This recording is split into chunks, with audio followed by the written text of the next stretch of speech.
Сәлеметсіздер ме, менің құрметті оқырмандарым. Сіздерге бүгін Жаноме тігін машинасын таныстырғым келіп тұр. Бұл машинаның ерекшелігі 20 операция орындай алады. Мына жақта бізде тігістің ұзындықтарын регулировка жасауға болады. Және де астында міне тігістің енін өзгертіп отыруымызға болады. Мына жақта түрлі операциялар, кез келгенін таңдап, ол үшін мына жердегі дөңгелекті осылай ауыстырып отырсақ, операциялар осы жерден ауысып отырады. Мына жерден жіп сабақталады. Қазір жіпті сабақтап көрсетемін сіздерге.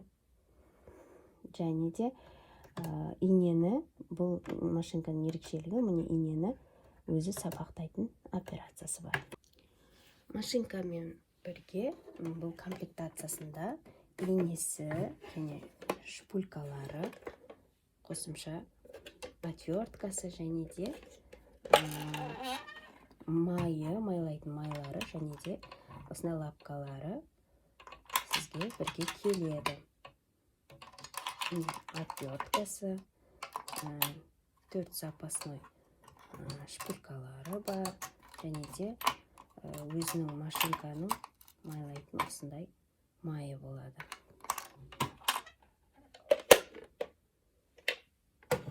Мына жақта бізде шөрнекті қалай толтыру керегін шөрнекті алып,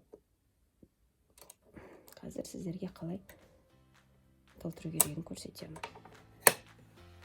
Енді мен сіздерге жіпті сабақтауды көрсеткім келіп тұр. Ол үшін үлкен немесе кіші бобинадағы жіпті аламыз. Егер кіші бобинадағы жіп болса, мына жерге жіпті қоюымызға болады. Менде қазір үлкен бобина, сол себепті петлядан өткіземіз. Екінші петлядан өткіземіз. 2 деген жазу тұр. Соған қарай жылжытамыз. Және де мына жақта ілгек бар. Ілгектен өткіземіз. Және де мына жерде бір ілгек бар. Астында бір ілгек бар. Және де мына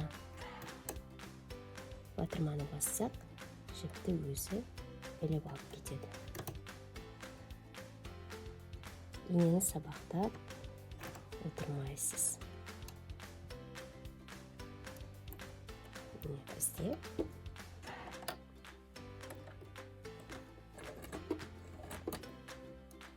жібіміз дайын.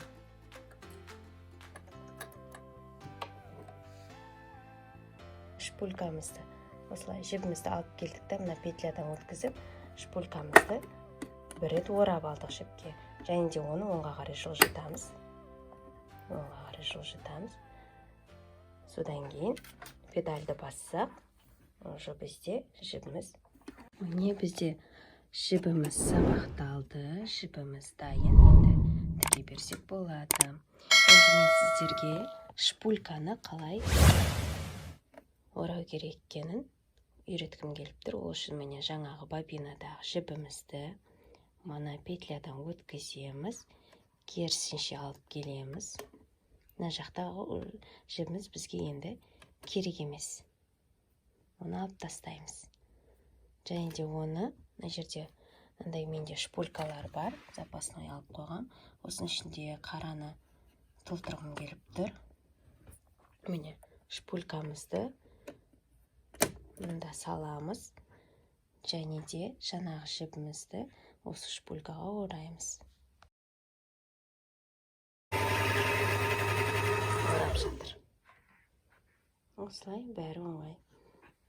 Сосын мына функцияны көрсеткім келіп тұр сіздерге.